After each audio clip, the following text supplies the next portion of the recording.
नमस्कार साथियों, मैं कुंदन कुमार स्वागत करता हूं करंट अफेयर के इस सेशन में। दोस्तों, आज वीडियो को शुरू करने से पहले हम देखेंगे कल के वीडियो के अंत में आपसे मैंने एक प्रश्न पूछा था। वह प्रश्न क्या था? केंद्र सरकार के द्वारा हाल ही में केंद्र सरकार ने एक रिपोर्ट जारी किया है।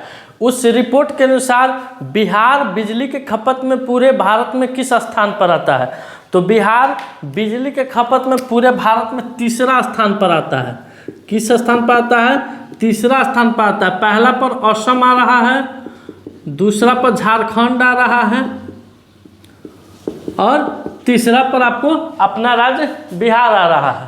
तो कल के सेशन का लास्ट वीडियो का क्वेश्चन का आंसर हो गया बिहार और तीसरा। अब शुरू करते हैं आज का सेशन। हाल ही में भारतीय वायुसेना दिवस कब मनाया गया है? हाल ही में भारतीय वायुसेना दिवस कब मनाया गया है? तो दोस्तों, भारतीय वायुसेना दिवस हम लोग हर एक साल 8 अक्टूबर को मनाते हैं। कब मनाते हैं? हर एक साल 8 अक्टूबर को मनाते हैं। क्यों मनाते हैं वायुसेना दिवस? इस पर भी चर्चा करेंगे। बहुत सारा क्वेश्चन है, जानते हैं। वायुसेना का गठन 1932 ईस्वी में हुआ था। भारतीय वायुसेना का गठन कब हुआ था? तो 1932 ईस्वी में हुआ था। गठन 1932 में हुआ था। किसका? भारतीय वायुसेना का। उसी दिन से हर एक साल हम लोग जो भी वायुसेना के भूतपूर्व कर्मचारी हैं, सैनिक हैं, जो शहीद हो गए हैं, उन्हीं लोगों की याद में हर एक साल हम लोग 8 अक्टूबर को भारतीय वायुसेना दिवस के रूप में मनाते हैं।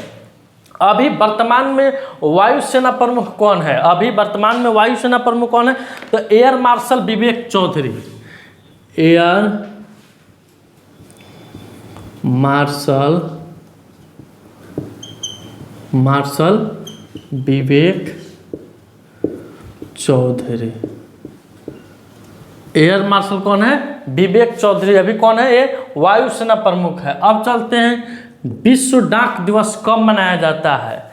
तो अब न मोबाइल का समय आ गया है, आप मोबाइल पर व्हाट्सएप के जरिए चैट कर रहे हैं। पहले क्या था? चिट्ठी का संबंध था। कोई भी चीज़ भेजा जाता था तो चिट्ठी के माध्यम से, डाक के माध्यम से भेजा जाता था। तो इसीलिए हम लोग विश्व डाक दिवस कब मनाते हैं? तो यह 9 अक्टूबर को मनाते हैं। कब मनाते हैं दोस्तों? तो 9 अक्टूबर को मनाते हैं। अब जानते हैं कि इसका गठन कब हुआ था, यानी विश्व डाक दिवस यानी डाक का स्थापना कब हुआ था? तो 1874 ईस्वी में। इसका स्थापना 1874 ईस्वी में स्विट्जरलैंड में 22 देशों ने एक साथ मिलकर किया था। कहाँ किया था? स्विट्जरलैंड में 22 देशों ने एक साथ मिलकर किया था। किसका? तो विश्व डाक का, यानी डाकघर का। अब इसमें भारत कब जुड़ा? तो भारत 1 जुलाई 1876 ईस्वी को जुड़ा। भारत कब जुड़ा? भारत 1 जुलाई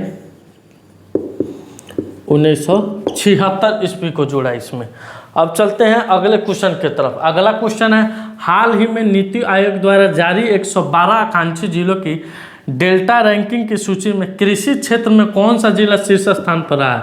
तो कृषि क्षेत्र में बिहार का मुजफ्फरपुर जिला शीर्ष स्थान पर रहा है। अब यह नीति आयोग के द्वारा किया गया है। तो नीति आयोग ने किन किन मानकों पर इसका सर्वेक्षण किया है? नीति आयोग ने किन किन मानकों पर इनका सर्वेक्षण किया है? तो नीति आयोग ने इसके सिंचाई का सर्वाधिक विकास, मृदा परीक्षण, जैविक उर्वरक, सिंचाई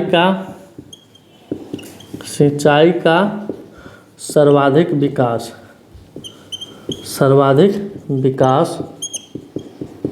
मृदा संरक्षण, जैविक कृषि, इन्हीं सभी मानकों के जरिए इसका रैंकिंग निकाला है, जिसमें मुजफ्फरपुर जिला, कौन? बिहार का मुजफ्फरपुर जिला शीर्ष स्थान पर रहा है। आइए अगले क्वेश्चन पर। हाल ही में रेस्पायर लिविंग साइंसेज द्वारा जारी रिपोर्ट के अनुसार बिहार का कौन सा शहर सबसे सर्वाधिक प्रदूषित है? तो अभी रेस्पायर लिविंग साइंसेज द्वारा जारी एक रिपोर्ट के अनुसार बिहार का पटना शहर, कौन दोस्तों? बिहार का पटना शहर पूरे भारत का बिहार का पटना शहर बिहार का सबसे प्रदूषित शहर है। बिहार का कौन? पटना। एक नंबर पर कौन आता है? तो नई दिल्ली, नई दिल्ली। और 3 नंबर पर कौन आता है? तो बिहार का मुजफ्फरपुर, कौन? मुजफ्फरपुर। बिहार का मुजफ्फर, 1 नंबर नई दिल्ली, 2 नंबर पटना और 3 नंबर पर मुजफ्फरपुर आता है। बिहार में टॉप पर ये है, सेकंड पर ये है, पूरे भारत में टॉप पर ये है। आइए अगले क्वेश्चन पर चलते हैं। हाल ही में बिहार सरकार ने 1600 मेगावाट थर्मल पावर प्लांट बनाने की घोषणा की है। यह प्लांट बिहार के किस जिले में बनाया जाएगा? तो अभी ऊपर हमने अभी वीडियो के शुरू में ही आपसे क्वेश्चन पूछा था कि बिजली के खपत में बिहार तीसरा स्थान पर है। जब खपत होगा तो उसका उत्पादन भी किया जाएगा। तो इसीलिए बिहार सरकार ने एक 1600 मेगावाट का थर्मल पावर प्लांट बनाने की घोषणा बिहार के भागलपुर जिले में, किस जिले में? बिहार के भागलपुर जिले में इसकी घोषणा की है। चलते हैं अगले क्वेश्चन पर। किस राज्य के मुख्यमंत्री ने मुख्यमंत्री लोक सेवा आयोग योजना की शुरुआत की है? तो असम के मुख्यमंत्री हेमंता बिश्व शर्मा जी के द्वारा असम में मुख्यमंत्री लोक सेवा आरोग्य योजना को शुरू किया गया है। असम, तो दोस्तों ये रहा असम मैप में, और असम के बारे में कुछ महत्वपूर्ण फैक्ट है जिसको आप वीडियो को पॉज करके नोट कर सकते हैं। दोस्तों आप इसका स्क्रीनशॉट ले सकते हैं। आइए दोस्तों अगले क्वेश्चन पर चलते हैं। हाल ही में 2 दिवसीय आतंकवाद विरोधी सम्मेलन का उद्घाटन कहाँ किया गया है और किनके द्वारा किया गया है? तो अभी नई दिल्ली में केंद्रीय गृह मंत्री एवं सहकारिता मंत्री अमित शाह जी के द्वारा 2 दिवसीय आतंकवाद विरोधी सम्मेलन का उद्घाटन किया गया है। तो इसका उत्तर क्या हो जाएगा? न्यू दिल्ली, यानी नई दिल्ली हो जाएगा। अब सहकारिता मंत्री अमित शाह थोड़ा जान लेते हैं, या गुजरात प्रांत से आते हैं। गुजरात में मोदी सरकार में भी या गृह मंत्री थे, और अभी केंद्र में मोदी सरकार में भी या गृह मंत्री और सहकारिता मंत्री हैं। चलिए अगले क्वेश्चन पर चलते हैं। हाल ही में कौन सा राज्य पहली बार राष्ट्रीय खेलों की मेजबानी की है? तो अभी गोवा राज्य के द्वारा, किस राज्य के द्वारा? गोवा राज्य के द्वारा पहली बार राष्ट्रीय खेलों की मेजबानी की गई है। अब गोवा, तो दोस्तों मैप में ये रहा गोवा। गोवा के मुख्यमंत्री कौन है? तो प्रमोद सावंत है। गोवा के राज्यपाल कौन है? तो PS श्रीधरन है, PS श्रीधरन पिल्ले हैं। और ये गोवा के बारे में कुछ महत्वपूर्ण फैक्ट है जिसको वीडियो को आप पॉज करके नोट कर लीजिएगा। अब चलते हैं अगले क्वेश्चन। अगला क्वेश्चन है आपका कि हाल ही में राज्य के मुख्यमंत्री ने हाल ही में किस राज्य के, हाल ही में किस, यहाँ छूट गया है, किस राज्य के मुख्यमंत्री ने 3 नए जिलों की घोषणा की है? तो राजस्थान के मुख्यमंत्री अशोक गहलोत, कौन है? अशोक गहलोत जी के द्वारा राजस्थान में 3 नए जिले बनाने की घोषणा की गई है। अब इन 3 नए जिले बन जाने के बाद राजस्थान में कुल जिलों की संख्या कितनी हो जाएगी दोस्तों? तो 53। कितनी हो जाएगी? राजस्थान में कुल जिलों की संख्या 53 हो जाएगी। राजस्थान के मुख्यमंत्री अशोक गहलोत जी के द्वारा इसका घोषणा किया गया है। राजस्थान के राज्यपाल कौन है? तो कलराज मिश्र है। कौन है? कल, सारे काल को हरते हैं, कलराज मिश्र हैं। आइए अगले क्वेश्चन पर चलते हैं। हाल ही में किस देश की कंपनी PLD स्पेस ने निजी पुनः प्रायोज्य रॉकेट को लॉन्च किया है? तो स्पेन की यह कंपनी है, कौन? PLD स्पेस, जिन्होंने निजी पुनः प्रायोज्य रॉकेट को लॉन्च किया है। आइए अगले क्वेश्चन पर चलते हैं। हाल ही में किसने गगनयान मिशन के लिए मानव रहित उड़ान परीक्षण की तैयारी शुरू की है? तो अभी इसरो के द्वारा, किसके द्वारा दोस्तों? इसरो के द्वारा मानव गगनयान मिशन के लिए मानव रहित उड़ान प्रशिक्षण की तैयारी शुरू की गई है।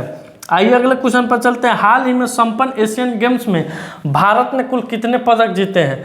तो अभी एशिया गेम्स चाइना में संपन्न हुआ है, जिसमें भारत ने कुल 107 पदक जीतकर तीसरे स्थान पर रहा है। तो पहला स्थान पर कौन रहा है? तो पहला स्थान पर चमगादड़ चीन रहा है। कितने पदक के साथ? तो 376 पदक के साथ। चीन 376 पदक के साथ पहले स्थान पर रहा है। आइए अगले क्वेश्चन पर। हाल ही में अखिल भारतीय पुलिस विज्ञान कांग्रेस का आयोजन कहाँ किया गया है? तो अखिल भारतीय विज्ञान पुलिस कांग्रेस का आयोजन देहरादून में किया गया है। कहाँ किया गया है दोस्तों?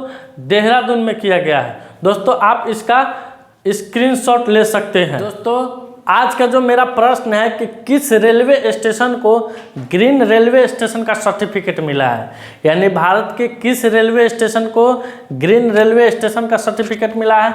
ऑप्शन 1 है विजयवाड़ा रेलवे स्टेशन, 2 नंबर में है Pandit Deendayal Upadhyay railway station, 3 number में है कटरा रेलवे स्टेशन और 4 नंबर में है गोरखपुर रेलवे स्टेशन। इसका उत्तर आपको कमेंट सेक्शन में जाकर देना है। दोस्तों आज का सेशन मेरा यहीं समाप्त हुआ। अगर यह वीडियो आपको अच्छा लगे तो वीडियो को लाइक जरूर कीजिएगा, शेयर कीजिएगा और चैनल पर नए हैं तो चैनल को सब्सक्राइब कीजिएगा। मिलते हैं आपसे अगले वीडियो में, तब तक के लिए धन्यवाद। भारत माता की जय।